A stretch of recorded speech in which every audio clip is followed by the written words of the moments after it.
Welcome, ladies and gentlemen, to Rebels TV, episode number 15, Parto. We are coming along quite nicely here on Rebels TV for season 2016. It's a pleasure bringing Rebels TV to you once again this week. My name's Sean Kelly. Joining me as always, my co-host, AFL Victoria Talent Manager Phil Partington. Parto, welcome, mate, episode 15. We didn't think we'd get this far. No, we didn't, Sean. No, well done, mate, your initiative. So looking forward to the rest of the year. I was going to say there's still plenty more to come on Rebels TV. Don't worry about that. We're not just going to stand on our laurels. Big weekend past, just gone, Parto, with the Rebels game. But before that, of course, on Friday, 6 Rebels taking place in the Victoria countryside at Etihad Stadium. Would have been a fantastic experience for the boys running around on Etihad Stadium against South Australia, and flew home like a freight train, but unfortunately couldn't quite get over the line. Yeah, the 20-minute quarter, Sean, got us at the end of the day, but we weren't great in the first half, to be honest. We were fumbly. Our intensity at the footy wasn't fantastic either, and credit to the South Australian boys that have played a really good brand of footy. And look, we came home well, and we've got this Wednesday against the Allies at Sandringham Stadium, so looking forward to that one, Sean. Our Rebels on Friday, how did they perform? Huey McCluggage, once again, 3 goals and amongst the leading possession getters. Yeah, he's been outstanding for the National Carnival. Jared Berry was good, Willem Drew, Willow was okay as well. Jared Corrigan did some good things as well. Yep. Unfortunately, Lloyd Meek injured his shoulder in the second quarter, didn't play any part in the second half, which was disappointing for Lloyd and also Vic Country teams to put a lot of pressure on our ruckman. But yeah, looking forward to this weekend, Sean. Speaking of the weekend just gone, the Rebels, of course, in action here at Eureka Stadium. And as we spoke about off air, very much a game of two halves against the Sandringham Dragons. The scores are on the screen at the moment. Dragons kicked the first 2 goals of the day. We then kicked the next 7 up until quarter time in an absolute purple patch of form. In the first quarter, went into half time with that same 29-point margin, but in the second half just fell away a little bit. The Dragons got back in it, and with one of the last kicks of the game, the Dragons slamming through the match-winning goal to win it by 3 points. Yeah, sure, it was a game of two halves. The first 2 goals for the Sandringham Dragons, I thought, we're not on our game, but then we just played some magnificent footy. 7 goals was really good coming to quarter time. Half time, we still came in the lead.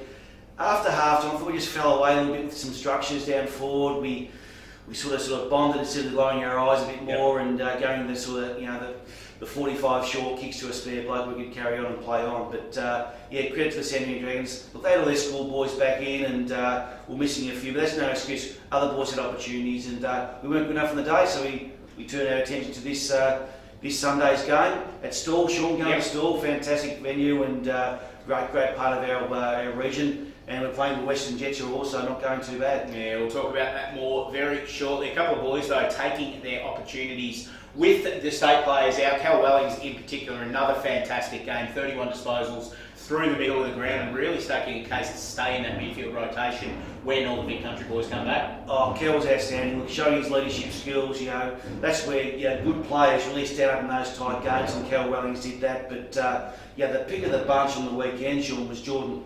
Johnston, who was outstanding. Kicked 7 goals, really good set shots, very strong in the hands, and for a 17-year-old player to kick 7 goals was really a good result. Yeah, it was indeed. 4 goals in the first quarter for Jordan, really kick-starting the day. And not surprisingly, Parto, he's our Mars player of the week for this week, off the back of his breakout TAC Cup performance. So let's have a listen to what he had to say after the game. Our Mars player of the day, Jordan Johnston. With our Mars player of the day, Jordan Johnston. 7 goals today, mate. The biggest individual haul for a Rebel for the season. Congratulations. Cheers, Shawnee. Tough though, obviously a disappointing day. Led for most of the day, only get pipped at the post. It's a bit of a hollow feeling, isn't it? Yeah, a bit rough on the boys. We tried our best, but just didn't get the job done at the end of the day.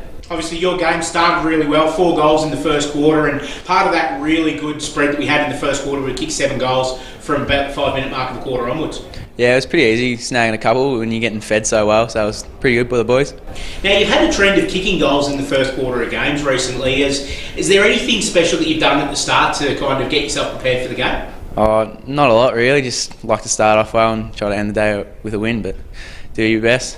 And you mentioned the feed, really good feed out in the midfield today as well. Cal Wellings, Jake McQueen, both very good in feeding the ball down to you. Yeah, they both played exceptional well, and hit me up a few times, so it was good. You've kicked goals in every one of your TAC Cup games now. I think 8 games and you managed to kick a goal in each game. How are you finding TAC Cup footy in your first year? Yeah, it's tough footy, hard at it. It's a bit of a scrap sometimes, but you just got to find a way. Well, Jordan, thanks for joining us, mate. Congratulations, Mars Player of the Day for this week. Good luck next week against the Jets. Cheers, Shawnee. Jordan Johnston, our Mars Player of the Day. Isn't it good to see a bottom age player break out like that? Oh, outstanding, Sean. Good for the future for Jordan and also the Rebels program. Speaking of players making a bit of a mark, Inside 60, once again, the most popular segment on Rebels TV every week, thanks to Bluegum Clothing. I'll tell you what, if you haven't got a Bluegum jacket this time of the year in Ballarat, don't know what's going on, get in touch with the boys at Bluegum because they will keep you warm throughout this Ballarat winter. And a player that we haven't seen yet on the field for the Rebels but shows a heck of a lot of promise. He's only a bottom age player himself, Joe Dodd, taking the stage Inside 60 this week. Yeah, unfortunately been injured for most of the year, so a bit of foot injury, so we can't wait to get him up and going so we can get him in the team and see what he can show, because he has got a boy with a lot of talent, and be interesting how he goes inside 60 when he goes on the right, shows a good kick, so he gets the ball inside 50, yep. So I want to see how he goes inside 60. 10 yards, exactly right. Can be a bit shy at times, but I just think with a couple of boys in the gun, especially he's very good mates with Jordan Johnston, so could get a backhander here. So let's have a look at it. Inside 60 with Joe Dodd.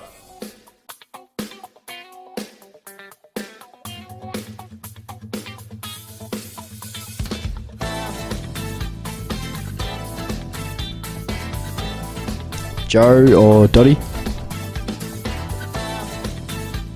Centre. Jack Billings. East Point. Stats. I couldn't go past Jared Berry. Isaac Johnston, he reckons he's pretty good with the girls and struts around like he's a chick magnet.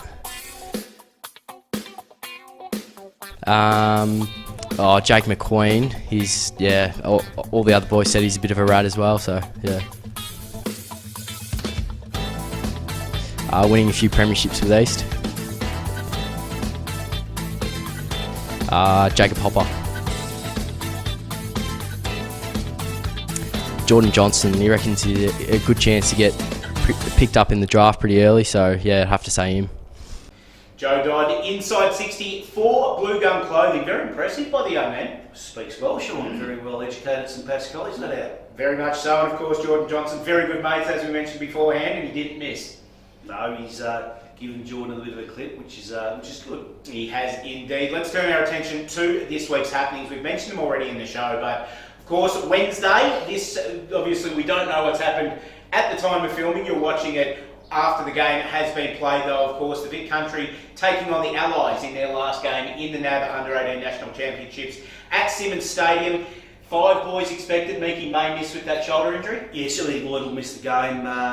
Probably a 2 to 3 week injury at this stage. But the boys go into camp Monday afternoon, and we play at 4:30 at Simmons Stadium. It's Allies, which is a combination of the Tasmanian, New South Wales, Queensland, and also Northern Territory teams. So they're going okay. They're a group that's just been put together, a bit like the Vic Country boys. Haven't trained too much. So it's going to be a really close game, Sean, I believe. But looking forward to seeing the 5 boys again on an AFL venue in the last game of the championship in front of all the AFL recruiters. Yeah, a big chance for a couple of boys in particular to really put their names in front of those recruiters ahead of what's going to be a pretty big AFL draft later on this year.